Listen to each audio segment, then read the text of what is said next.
And we cover them over the year, obviously, in several different ways. Speech making is one of those. That's that ability to present your message, to engage your audience, and they do a variety. So we had 4 speeches, one about themselves, one about a famous sportsman, one about a famous New Zealander, and then a choice of their own. And we often build up in the class a lot of those skills before they do that. So we've had minute speaking and learning to speak about topics and what can we say. So looking at size, shape, number, all of those things that you can talk about to do with a topic so that they are well prepared, hopefully. So remember, we're going to give feedback, so we need to be listening carefully.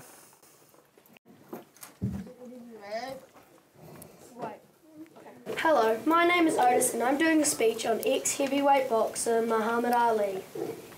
Ali is a former American boxer. He has won 56 fights and lost only 5. He has knocked out 37 opponents. He got sent to jail for not joining the US Army and fighting in Vietnam. He was stripped of his titles. Ali didn't fight for around 4 years. He regained his titles 7 years after he lost them. Early on, policeman Joe E. Martin coached Ali boxing. They met when someone stole Muhammad's bike. He was 12. Ali made his professional debut on the October 29th, 1960, winning against Tony Hansacker. He won the heavyweight championship in 1964, 1974 and 1978. Muhammad Ali is an amazing fighter. He is one of the best boxers ever. Thanks for listening to my speech.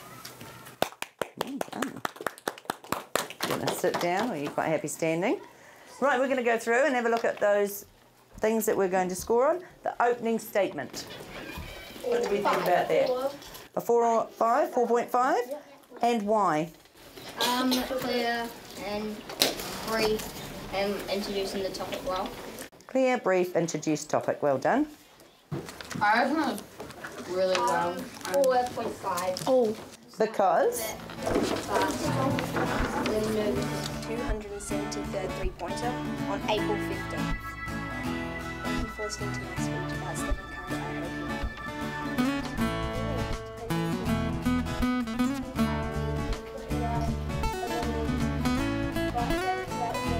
Well done. Thank you very much. Excellent. Good work.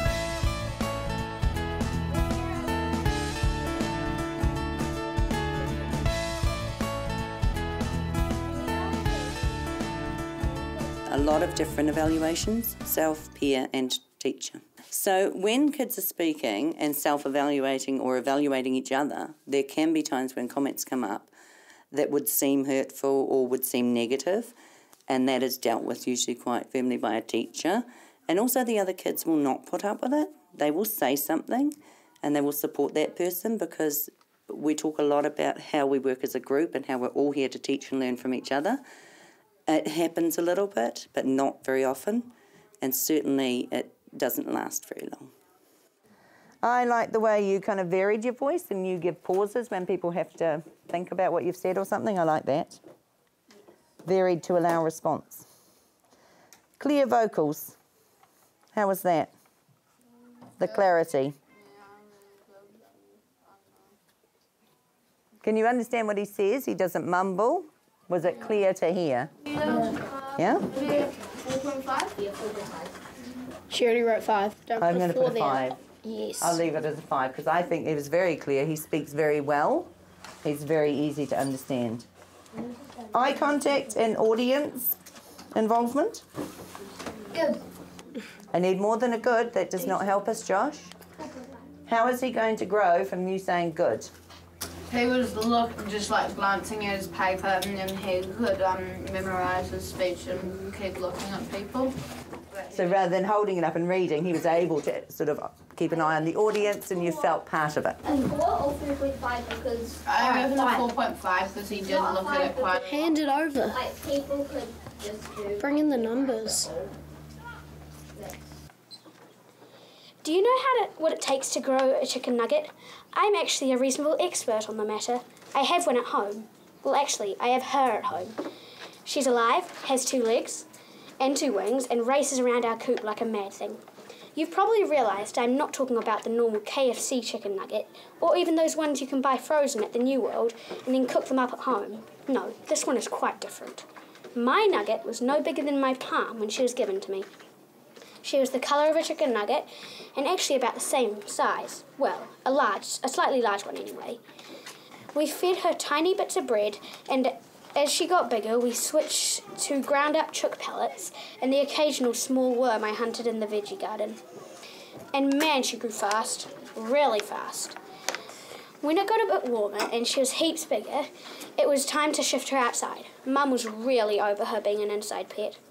We fenced off a small corner of the chicken coop and put a tiny nesting box in there so she could settle in and learn about big chook life, but not get attacked.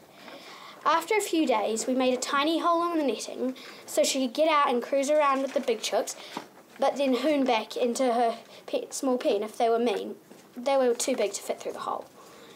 It's pretty weird to think back now about how tiny Nugget was, now that she's full grown and laying eggs for us every day. That little bundle of fluff is now earning her keep. A pretty good outcome, really. Well, that is until she gets too old to lay eggs. I suspect I might need to fight for her right to live then. Thank you for listening. Right there. Well done. Okay, anyone got any comments that are going to be helpful about the speech? There were some really good things going on there. Hayley? All of it was very interesting and exciting, the way she said everything and explained it. I agree. Anyone else? Anise? Is the ending statement, she used to whisper it? Okay, yeah, at the end, where she whispered a little bit. I've got some good notes here. I like the way you had humour in there. Did anyone hear that? That humour and the variety? Puns. What was that? Those good puns. Yeah. Scarlett? I liked how it was like her own personal experience rather than like one she just found on the internet. Of something else. It's her own, yeah. Hayley? I also thought she had very good expression in the way of explaining it to make it very interesting. I agree. I really agree. Well done. That was actually really awesome. They learn to present an idea clearly and logically. They learn to organise their ideas in a way that they can present them clearly to other people. It is also about the confidence to speak in front of people, because our children start from 5 at assembly speaking in front of groups as well. So there are times when they will be speaking into larger groups. Our Year 6 are tribe leaders. So again, they will be speaking in front of their tribe group and explaining things there. So it's a really big part of life, and we think it's just important that as a skill that they would learn that. So.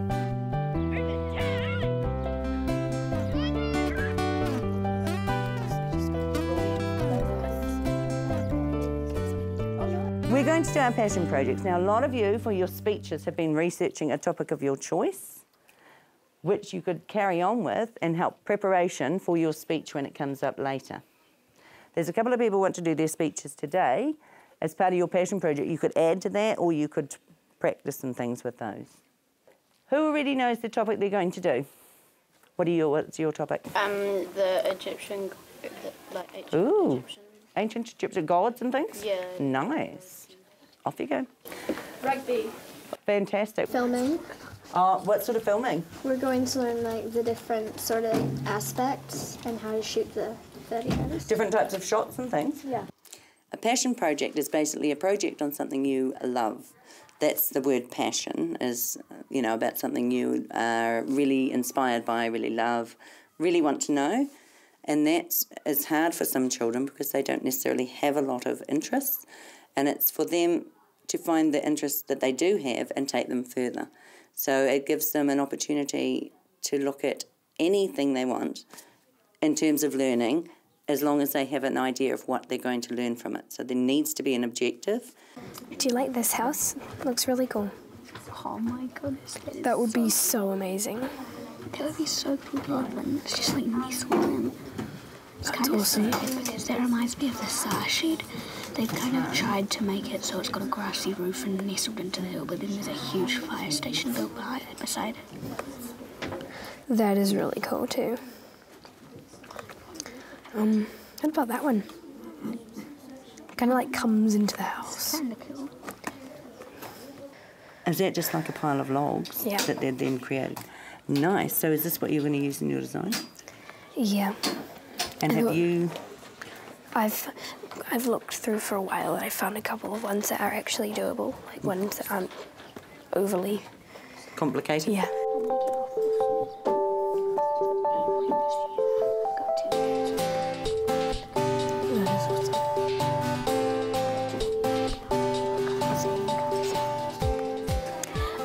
It's a little bit of research or something that we do about something that we're interested in or that we like, and we research about it and then find a way to present it.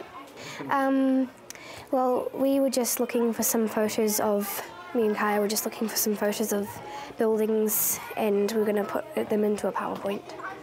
Well, I'm still doing houses and buildings because I really like designing stuff. Yeah. And it could be I want to learn to understand how the rules work, or I want to understand how a particular a skill is developed. It could be a sporting skill. Some of them learn how to play a game like chess. Some of them want to learn about endangered species and about their global world around them. Some of them want to learn just about their own environment. So it gives them that opportunity, depending on how big their ideas are, from understanding their own home and smaller area to their community, to the wider New Zealand, to the bigger world. And it varies, but it gives them those opportunities to look at ideas that have come up in the news or are topical in the area, so they choose. Over a term, you would tend to do a genre for reading, so it could be reports or explanations. You would have some sort of comprehension, and you would also have one sort of inquiry, sort of based topic-based reading.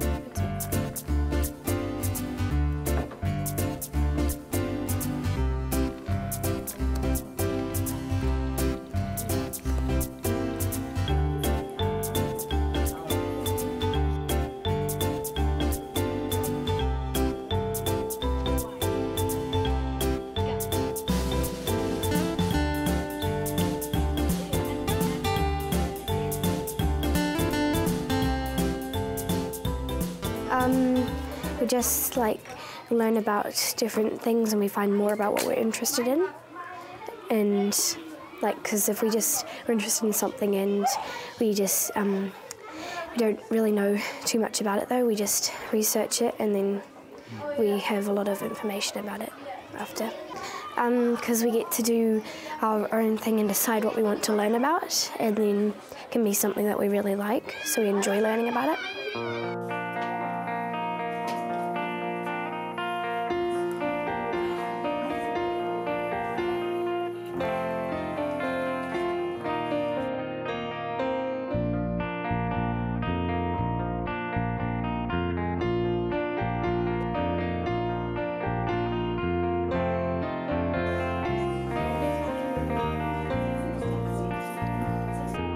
I start doing it, they take over, and by the end they're doing it themselves with their novel activity.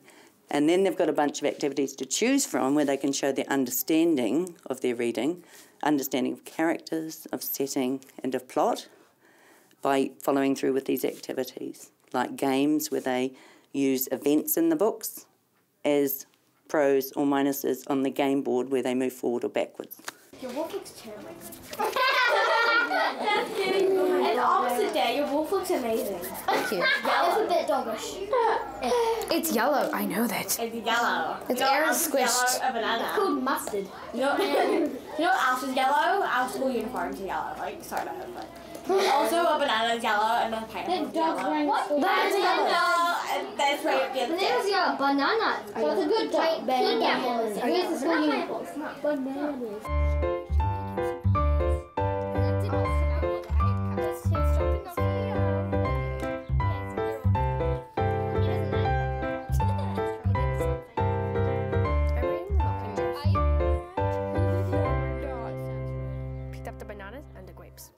Is there a journey for your game? Yeah, it's kind of down through middle school life maybe. So that's the book you've got. What happens in the journey of the story that you could use in your game? Well, it's about two characters become human, so she's like talking about these different people. The different people? These are different teachers. Right. And we're saying, can they become human? Goes right round the outside. So it's got a nice flow. That's about how you work around the game board and use the whole board. Good. So you two know what you're doing? All good? Perfect. Ah, that's looking really good. Much better, Josh. If you had it written down there, you could turn the I at the top of the I into a bomb and the O into a bomb. Reading's good.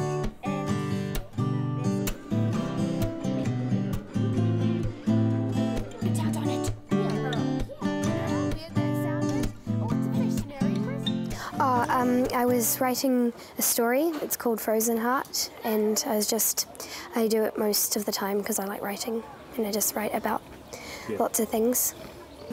It's about a girl, and her mum has an accident, and she has to be moved to live with her auntie, and she discovers she has some powers that are to do with like snow and ice.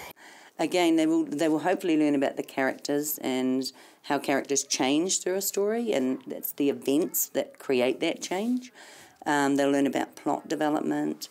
They will learn about settings and how they fit in with the story, and it will help their writing as well. We often feed back from our reading. Do you remember when you read? How can we do that in our story? So how can we set a scene when we're writing? Let's think about what we've read before and use that.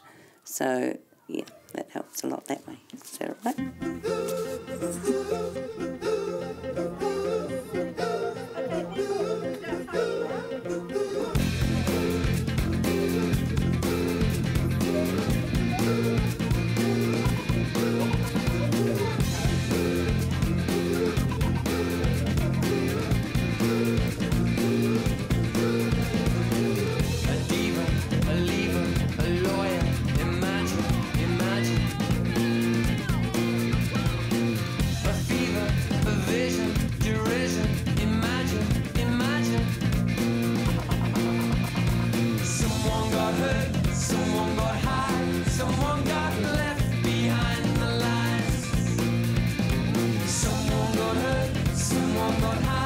Some of them left the rest behind.